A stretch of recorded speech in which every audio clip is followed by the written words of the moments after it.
Hello everyone, welcome to our YouTube channel. तो हमारी Chandigarh PGT की जो क्वेश्चन प्रैक्टिस सीरीज़ थी वो चली हुई है और 11 फरवरी को उसका एग्ज़ाम है। ठीक है, 10 और 11 फरवरी को एग्ज़ाम होगा चंडीगढ़ पीजीटी का।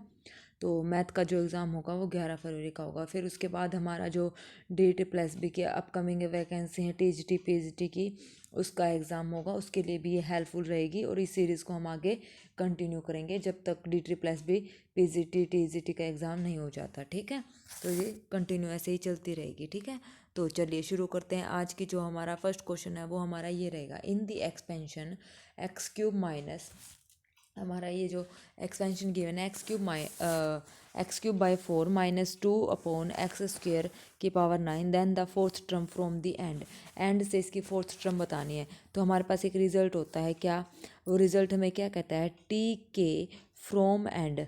अगर हमें किसी भी मतलब एंड से निकालनी है तो टी के फ्रॉम एंड किसके इक्वल होती है, हमारे पास T into T of n+2 minus के फ्रॉम बिगनिंग।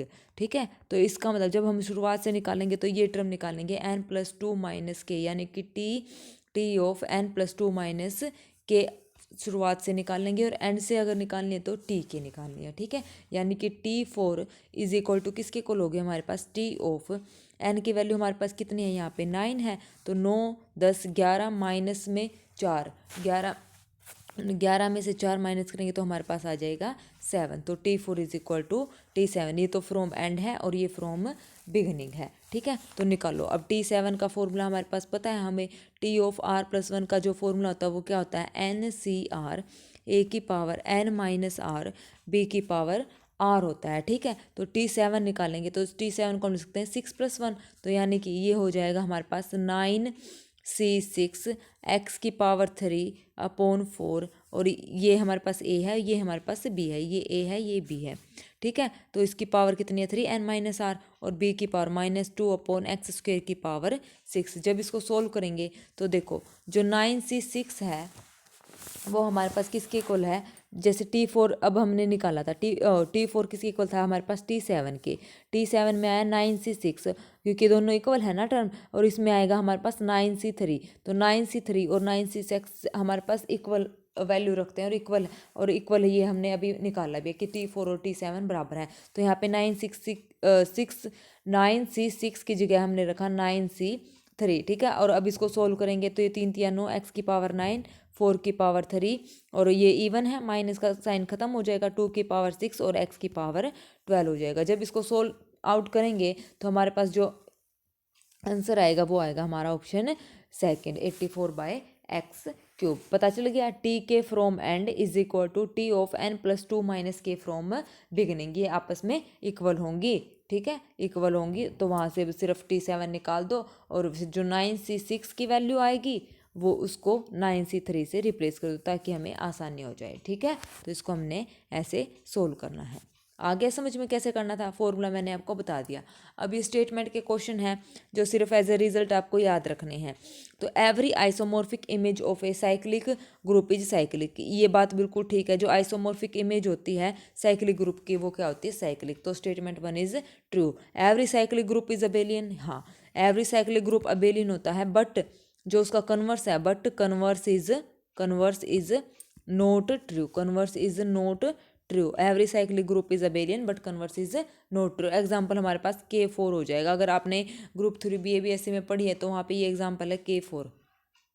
ठीक है, कैलिन 8 ग्रुप जिसको हम बोलते हैं। ठीक है, तो K4 क्योंकि कैलिन 4 वो क्वाट्रेनियन 8 वो दूसरा ग्रुप होता है। ठीक है, ये क्या है K4 कैलिन ग्रुप, इसमें एलिमेंट होते हैं E A B और AB। ठीक है, every cyclic group is abelian but not converse. ठीक है, ये अबेलियन तो है लेकिन साइक्लिक नहीं है। ठीक है, तो इसका मतलब ये दोनों स्टेटमेंट हमारे पास क्या है, ट्रू गिवन है।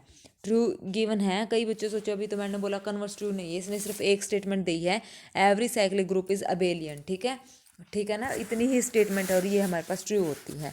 ठीक है, कन्वर्स इसका ट्रू नहीं होता, कन्वर्स वाले इसने लिखी नहीं है, तो ये दोनों ही हमारे पास क्या हो जाएंगी, ट्रू हो जाएंगी। ठीक है, चलिए next question, the sum of the series, limit हमारे पास ये गिवन है 1/n +1/n+1 +1/n+2 plus up to so on +1/4n is equal to, ये किसके इक्वल होगा हमारे पास, इज इक्वल टू, ये हमारे पास किसके इक्वल होगा।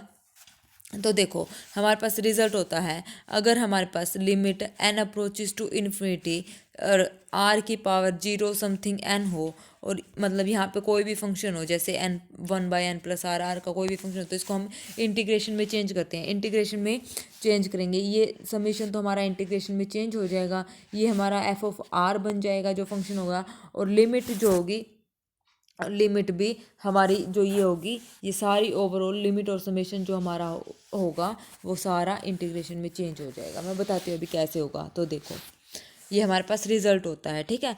रिजल्ट, अब इसको देखो आर की फॉर्म में कन्वर्ट करो, इसको समीशन की फॉर्म में कैसे लिखेंगे, limit n approaches to infinity है, समीशन को इंटीग्रेशन में चेंज करना, तो पहले इसको समीशन की फॉर्म में लिखो, इसको हमने लिखा r की पावर 0, ये क्या है n+0, इसको लिख सकते हैं n+0 n+1 n+2, यहाँ पे इसको हम क्या लिख सकते हैं n+3n।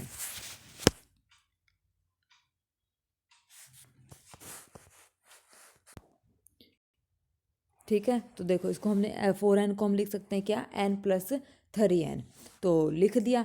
तो अब देखो ये इसको हमने लिखा 1/समेशन r 0 से कहाँ तक जा रहा है, हमारे पास 3n तक जा रहा है ना, तो ये लिखेंगे 3n, तो ये हो जाएगा n प्लस हमारे पास क्या हो जाएगा r, ठीक है, ये सीरीज आ जाएगी, इसको हमने ऐसे लिखा।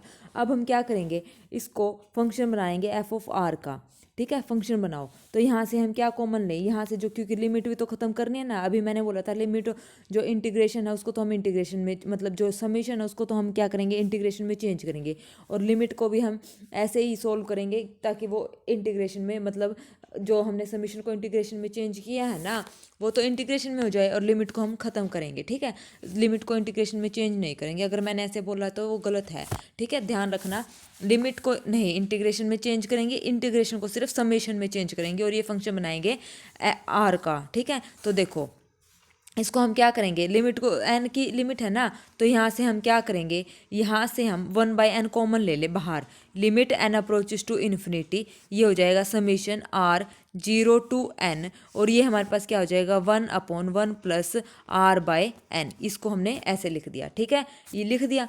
अब देखो अब हमें क्या करना है, इतना करने के बाद अब हमें क्या करना है, जो हमने r/n को हम क्या पुट करेंगे, यहाँ पे x पुट करेंगे, और यहाँ पे आ जाएगा ये 1/n इज इक्वल टू किसकी वैल्यू आ जाएगी हमारे पास dx की वैल्यू, ठीक है, आ गई समझ में। तो देखो हमने क्या किया था, limit n approaches to infinity 1/n summation r 0 to हमारे पास क्या है 3n, और ये था 1/1 प्लस r/n, ठीक है। अब यहाँ से देखो r/n को हमने x पुट करा तो 1/1 प्लस एक्स, और 1/n की वैल्यू जो हमारे पास क्या आई है वो आई है dx, समीशन को चेंज करा इंटीग्रेशन में, ठीक है, लिमिट तो खत्म ही होगी क्योंकि 1/n को हमने चेंज कर दिया dx में, ठीक है।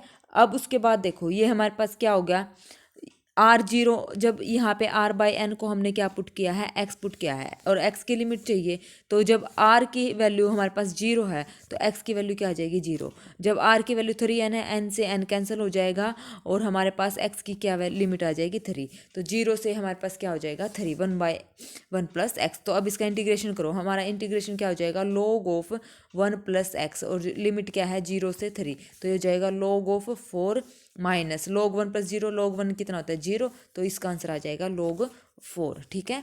आ गया समझ में कैसे करना था, ये फॉर्मूला बेस्ड क्वेश्चन था, इस टाइप के क्वेश्चन भी पूछे जाते हैं कई बार कि ऐसे सीरीज दे देंगे और उसका सम बताओ, तो इसको ऐसे सोल्व करने के लिए इंटीग्रेशन फॉर्मूले का हम यूज़ करते हैं, ठीक है। तो चलिए नेक्स्ट क्वेश्चन क्या कहता है, the radius of the sphere, sphere की हमें रेडियस बतानी है, हमें पता है स्फीयर की रेडियस कैसे निकालते हैं, सर्कल की रेडियस हमें पता है क्या होता है, सर्कल की रेडियस निकालने का formula g² plus f² minus c, और स्फीयर में क्या है 3 वेरिएबल आते हैं x y और z, तो स्फीयर में क्या हो जाएगा, तो हमारे पास है सर्कल की, ठीक है, तो स्फीयर में हमारे पास क्या हो जाएगा g² f² और प्लस h² माइनस g² यानी कि 2gx 2fy और 2gx प्लस 2fy और प्लस हमारे पास 2hz, तो ऐसे तो g² plus f² plus z² minus में c, तो यहाँ पे वैल्यू रखो g² यानी कि कोफिशिएंट का हाफ करके उसका स्क्वायर, यानी कि 1/4 प्लस 1/4 +1/4 और सी क्या है, माइनस का सी रखना ना, और सी यहाँ पे क्या है, -4 माइनस माइनस प्लस का 4। तो इसको सोल्व करेंगे तो हमारे पास क्या आ जाएगी, √19/2 इसका हमारे पास करेक्ट आंसर आ जाएगा। ठीक है सर, रेडियस की स्फीयर और सर्कल की स्फीयर सिमिलर होती है, क्योंकि स्फीयर में 3 वेरिएबल होते हैं, रेडियस में x और y 2 होते हैं, तो सेम ही उनका फॉर्मूला चलता है। ठीक है, तो चलिए नेक्स्ट क्वेश्चन हमें क्या कहता है, कंसीडर द फॉलोइंग स्टेटमेंट। ये भी इस टाइप से भी हमारे पास क्वेश्चन आ जाते हैं, ये यूपी पीजीटी का प्रीवियस पेपर है, वहाँ से इस टाइप में मतलब क्वेश्चन पूछे गए हैं, कई स्टेटमेंट से रिलेटेड हैं, कोई डायरेक्ट फॉर्मूला, कोई डायरेक्ट रिजल्ट, मतलब ऐसे पूछे गए हैं। तो देखो 290 क्वेश्चन हमें क्या कहता है, कंसीडर दी फॉलोइंग स्टेटमेंट। क्या डेरिवेटिव जो सेकंड हाइपरबोलिक एक्स का जो डेरिवेटिव होता है वो हाइपरबोलिक में क्या होते हैं, प्लस और माइनस के साइन चेंज होते हैं।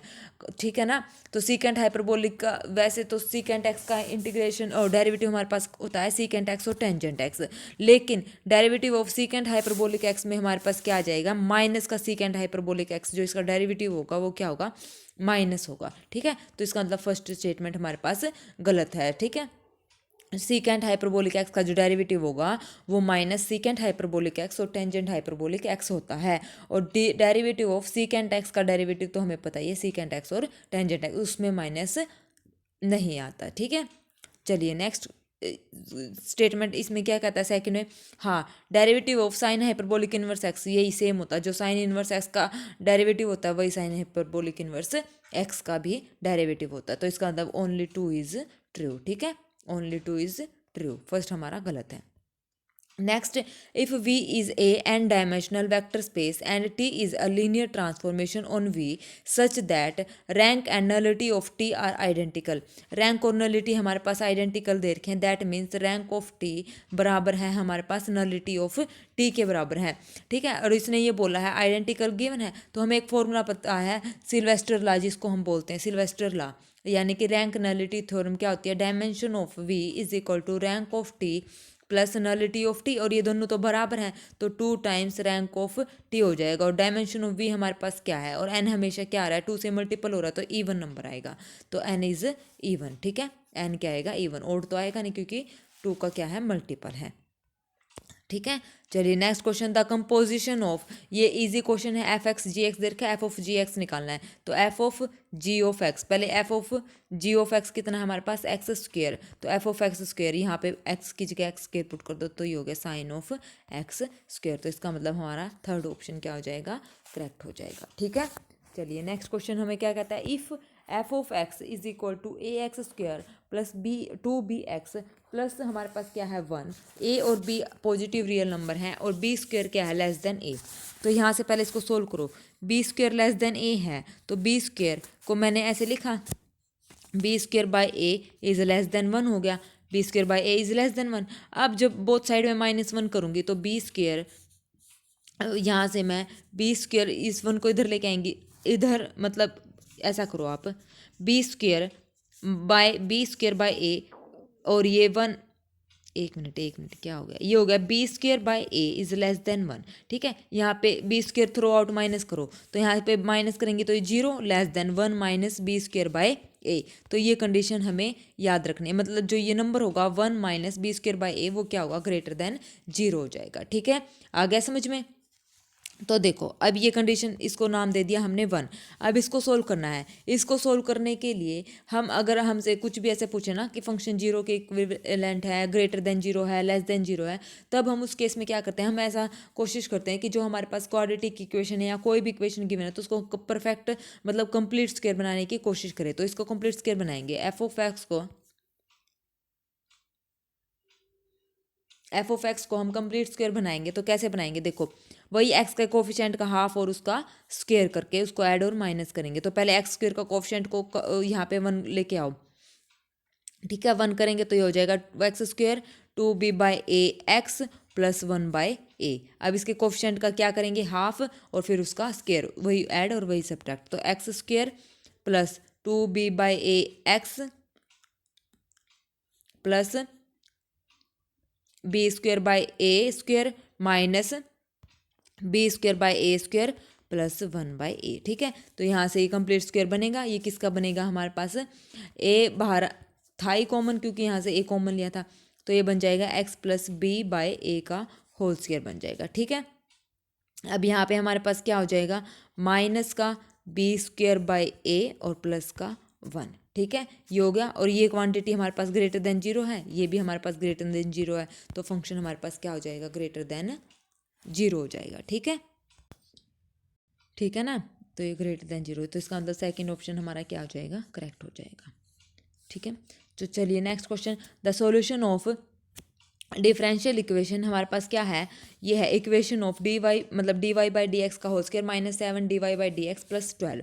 तो इसको सोल्व करने के लिए हम क्या करें, एम को D Y by D X हमने पुट कर लिया। ठीक है, एम को हमने क्या ले लिया, D Y by D x.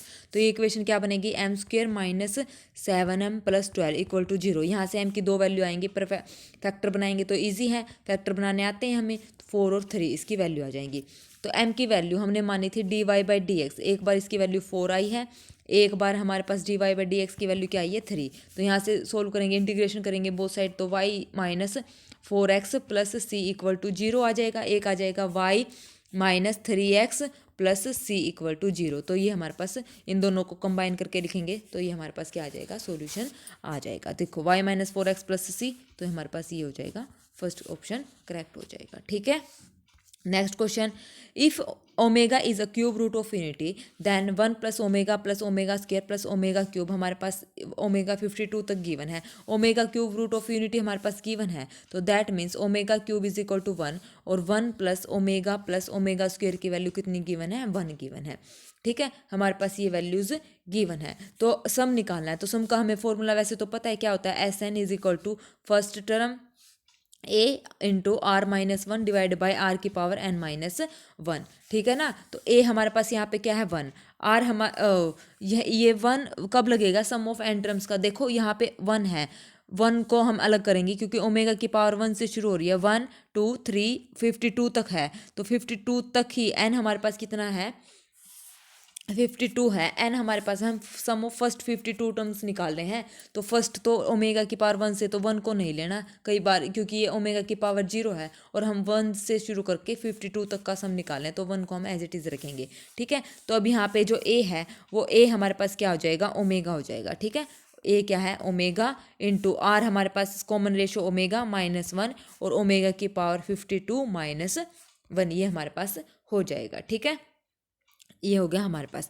अब सोल्व करो इसको, ये हमारे पास क्या आया था, omega into omega minus 1, omega की पावर क्यूब हमारे पास 1 है, तो ओमेगा की पावर 52 को हम कैसे लिखेंगे, तो ये हमारे पास क्या आ जाएगा, ओमेगा की पावर 17 × 51, 17 × कितना होता है, 7 × 21, 2 3 एकम 51, यानी कि इसको लिखेंगे 51 इंटू ओमेगा। ठीक है, तो ये हमारे पास 1 हो गया, तो ये नीचे बचेगा ओमेगा माइनस 1, तो ये कैंसिल आउट हो जाएगा, तो क्या बचा, ओमेगा, और साथ में क्या था 1, तो ये बचा हमारे पास 1 प्लस ओमेगा।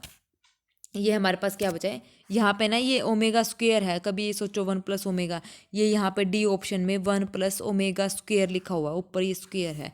ठीक है, तो ये हमारे पास ये होगा, तो ऑप्शन में नहीं मैच हो रहा, तो और हमें पता है कि 1 प्लस ओमेगा स्क्वेयर किसके इक्वल है, 0 के, तो 1 प्लस ओमेगा की वैल्यू हमारे पास क्या आ जाएगी, माइनस ओमेगा स्क्वेयर, तो यहाँ पे माइनस ओमेगा स्क्वेयर, यानी कि सी ऑप्शन हमारा करेक्ट हो जाएगा। ये डी ऑप्शन में ऊपर ओमेगा का स्क्वेयर लिख रखा है, यहाँ पे ये दिख नहीं रहा। ठीक है, तो ये स्क्वायर है, ये मेरे से हो गया, नहीं तो फिर हमारा क्या हो जाएगा, डी ऑप्शन ये ट्रू हो जाएगा, इसको आगे करने की सोल्व नहीं है। ठीक है, आगे समझ में कैसे करना था। चलिए next question, the line y is equal to mx+1 is a tangent to the parabola.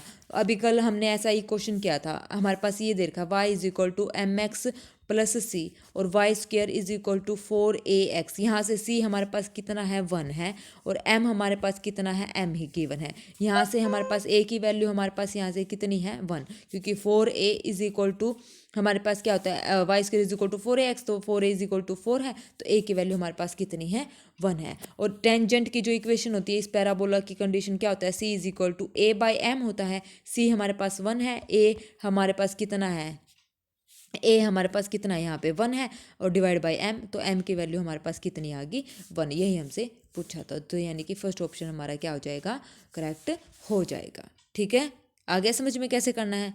चलिए नेक्स्ट क्वेश्चन, ये भी 12th क्लास का क्वेश्चन है, इंटीग्रेशन का क्वेश्चन है, इसमें मैं आपको हिंट देती हूँ, ये आपको ट्राई करना है। देखो कैसे करना है, 0 से π/4 हमारे पास गिवन है, 0 से π/4, कोस टू थीटा का फॉर्मूला लगाओ यहाँ पे 1 माइनस 2 साइन स्क्वायर थीटा की पावर 3/2 हो जाएगा। ठीक है, तो यहाँ से ये एज इट इज चलेगा कोस थीटा डी थीटा। अब देखो इसको हम कैसे लिख सकते हैं, 1 माइनस √2 साइन थीटा कंप्लीट का स्क्वायर लिख सकते हैं ना, बाहर क्या पावर 3/2। तो यहाँ पे अब देखो √2 साइन थीटा को 1 मिनट के लिए हमने क्या पुट कर लिया, √2 साइन टी थीटा को हमने पुट करा, साइन टी हमने यहाँ पे पुट कर दिया।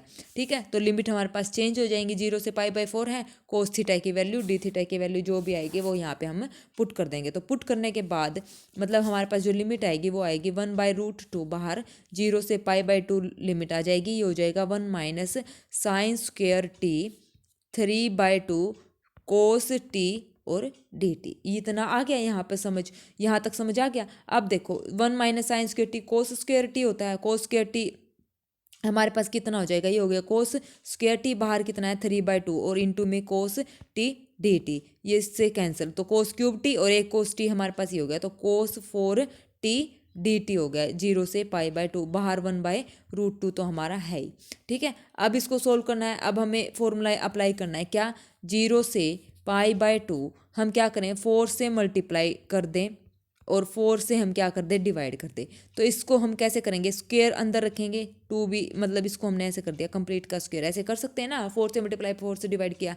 तो अब यहाँ पे देखो 2 कोस स्क्वायर टी का फॉर्मूला हमारे पास 1 प्लस कोस 2t/2 होता है ना, 1 प्लस कोस 2t/2, ये 4 तो 1/4 बाहर आ जाएगा √2 के साथ, तो इसका हो गया 1 प्लस कोस 2t/ हमारे पास क्या हो जाएगा 2, 1 प्लस कोस 2t/2, तो ये हो जाएगा 2 और यहाँ पे ये इसका स्क्वायर तो हमारे पास चल ही रहा है। फिर इसका स्क्वायर खोलेंगे, a प्लस बी का होल स्क्वायर यहाँ से खोल के फिर इसको सोल्व करेंगे तो हमारा रिक्वायर्ड आंसर आ जाएगा और इसका आंसर हमारा ऑप्शन 3 आएगा। तो आप ये सोल्व करके देखना आगे, क्योंकि सारा तो मैंने मेन तो करा ही दिया, आगे तो सिर्फ फॉर्मूला लगा के a प्लस बी का होल स्क्वायर करके सीधा डायरेक्ट सोल्व करना है। ठीक है, चलिए next question, the sum of the determinant this and this will be, determinant का हमें सम बताना है। तो मैं आपने अगर हमारा डेटर्मिनेंट की वीडियो देखी होंगी, मैंने rank determinant eigen values eigen vector की RPSC का एक प्लेलिस्ट बना रखी है, उसमें है, वो नेट के एग्जाम के लिए भी हेल्पफुल है, लीनियर अलजेब्रा में आएगा और जो हमारा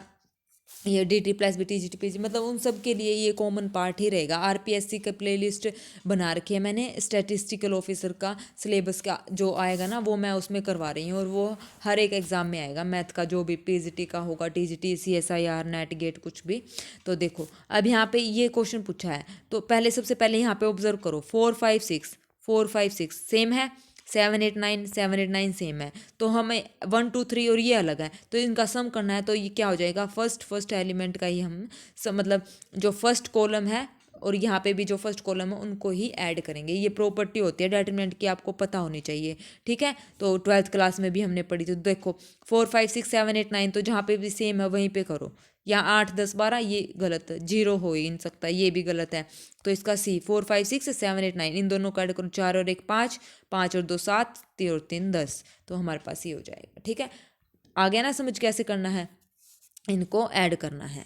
ये डेटरमिनेंट की प्रॉपर्टी होती है, हम इसको कॉलम वाइज मतलब कॉलम है तो कॉलम से ही ऐड करेंगे, जो कॉलम और जो कॉलम सेम है तो उनको एक ही बार लिखा जाएगा, उनको दोबारा ऐड नहीं करते हैं। ठीक है, चलिए next question, if f(x) is equal to, हमारे पास ये है डेरिवेटिव निकालना है, ये तो बहुत ईजी है। तो देखो डेरिवेटिव यहाँ पे है ना बेटा, ये डेरिवेटिव सीधा पूछा है, इसने वैल्यू नहीं बताई, तो ये क्वेश्चन मिस प्रिंट था यूपी में, तो इसलिए इसमें ये ऐसे आएगा, इसका डबल डेरिवेटिव निकाल के इसकी 0 पे वैल्यू बतानी है।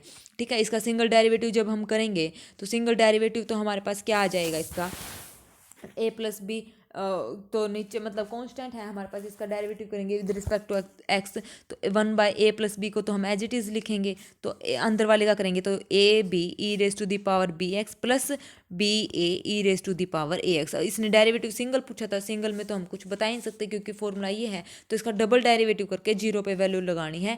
ये यहाँ पे मैं ठीक करना भूल गई थी, लेकिन मेरे को बाद में पता चला कि क्वेश्चन ही मिस प्रिंट था, तो यहाँ पे f डबल डेरिवेटिव 0 कर लेना आप। ठीक है, तो इसका दोबारा डेरिवेटिव निकालेंगे तो ये हमारे पास हो जाएगा ab², ये 1/a प्लस बी तो एज इट इज चलेगा 1/a प्लस बी और f डबल डेरिवेटिव। ठीक है, 0 पे वैल्यू ab², यहाँ पे 0 पुट करेंगे तो 1 हो जाएगा, यहाँ पे आ जाएगा b ए स्क्वेयर, ए एक्स की जगह मैंने साथ के साथ जीरो भी पुट कर दिया, तो यहाँ से ए बी कॉमन लेंगे, तो ए बी अंदर क्या बचेगा हमारे पास, अंदर बचेगा A B, A plus B, और divided by A plus B, तो ये कैंसिल आउट हो जाएंगे, तो हमारे पास क्या आ जाएगा, ए बी, इसका आंसर आ जाएगा सेकंड। इसको ठीक कर लेना, ठीक है आप लोग। चलिए आज का नेक्स्ट क्वेश्चन है, नेक्स्ट और लास्ट क्वेश्चन हमारा क्या है, द इक्वेशन 300 क्वेश्चन हमने लगभग कर लिए हैं, तो जहाँ तक पॉसिबल होगा मैं लगभग कोशिश करूँगी कि आपको 500 क्वेश्चन प्रोवाइड करवा सकूँ 11 मतलब 8 9 10 फरवरी तक, क्योंकि 11 का तो आपका एग्ज़ाम ही है, तो उससे पहले, ठीक है। तो कोशिश करूँगी मैं भी, और आप भी मेरा प्लीज़ थोड़ा सा साथ देना, और ये जो क्वेश्चन मैंने करवाए हैं ये इनके अच्छे से आप प्रैक्टिस करना, ठीक है। इनसे रिलेटेड, इनसे कंसेप्ट से रिलेटेड, रिजल्ट से रिलेटेड आपको पक्का क्वेश्चन देखने को जरूर से भी जरूर मिलेंगे, ठीक है। तो चलिए देखो, the equation of a right circular cone with vertex at the origin the axis और the Z axis and semi vertical angle pi by 4 हमारे पास equation of a right circular cone. तो राइट सर्कुलर कोन हमारे पास ये इस type से होता है ना, राइट सर्कुलर कोन, ये हमें पता है, ये 3D में बात कर रहा है एक्स वाई और जेड, तो ये हमारे पास पॉइंट क्या है, राइट सर्कुलर 0 0 0 है, ठीक है। ये और ये हमारे पास क्या है, जेड एक्सिस होती है, ये वाई एक्सिस और ये एक्स एक्सिस, ठीक है। तो जेड एक्सिस हमारे पास गिवन है, जेड एक्सिस और सेमी, और जो जेड एक्सिस है तो इसके जो कोऑर्डिनेट होंगे जेड एक्सिस पे, तो हमारे पास क्या होंगे, 0 0 और 1 इसके कोऑर्डिनेट होंगे, और ये पी हमारे पास कोई भी पॉइंट है राइट सर्कुलर पे, उसका नाम क्या है, पी, और ये हो जाएगा एक्स वाई और जेड, ठीक है, राइट सर्कुलर कोन पे। और एंगल हमारे पास π/4 है, तो इसका हमारे पास सीधा रिजल्ट होता है, और वो रिजल्ट क्या होता है, ये रिजल्ट आप नोट डाउन कर लेना, ये है x² + y² is equal to z² tangent square alpha, ये रिजल्ट है। अब कुछ नहीं करना, टेंजेंट अल्फा की वैल्यू यहाँ पे पुट कर दो, π/4 कितना होता है 1, तो ये हो जाएगा x² + y² is equal to z², तो इसका मतलब सेकेंड ऑप्शन हमारा क्या हो जाएगा, करेक्ट हो जाएगा, ठीक है। आ गया समझ में। तो आज के लिए बस इतना ही रखते हैं। आई होप आपको आज की क्लास अच्छी लगेगी, और प्लीज़ प्लीज़ मेरे चैनल को लाइक शेयर और सब्सक्राइब कीजिए। मैं ऐसे ही आप लोगों की क्वेश्चन प्रैक्टिस करवाती रहूँगी, और जितना भी होगा उतना अच्छे से अच्छा कंटेंट आपको देने की कोशिश करूँगी। Thank you very much, have a nice day everyone.